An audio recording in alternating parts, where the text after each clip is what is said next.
2nd February 2025 welcome to Madhurima's kitchen.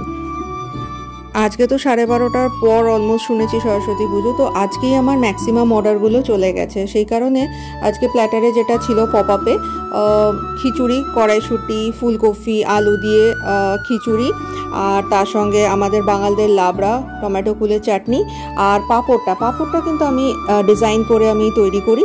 তো আজকে সকাল 10টা-20 মতো থেকে সমস্ত অর্ডারগুলো ছাড়া স্টার্ট করেছিলাম। পিক আপ করেছিল, কেউ টেক অ্যাওয়ে করেছিলেন, কেউ আবার হোম ডেলিভারি করেছিলেন। তো যাতে সবাই মোটামুটি 11:30টার মধ্যে পুরো অর্ডার কমপ্লিট। সো আর আমি এখানে মুখশুতি দিয়ে দিয়েছিলাম, কারণ বেগুনিগুলো এত বড় ছিল যে এই বক্সের মধ্যে আর ছিল না। তো আলাদা করে দেখতেই পাচ্ছেন সাদা প্যাকেটে বেগুনিগুলোকে আমি ভরে দিয়েছি। তো ফিডব্যাক এবারও খুব ভালো পেয়েছি প্রত্যেক বছরের মতন। আর অনেকে জিজ্ঞেস করেছেন লক্ষ্মী পুজোতে খিচুড়ি হবে কিনা। না, লক্ষ্মী পুজোতে খিচুড়িটা করি না, ওটা সবসময় পোলাও, আলুর দম এসব থাকে। আর ডেলিভারির জন্য এটা আমি সবসময় মেনশন করে দিই, অ্যাটলিস্ট এখন থেকে।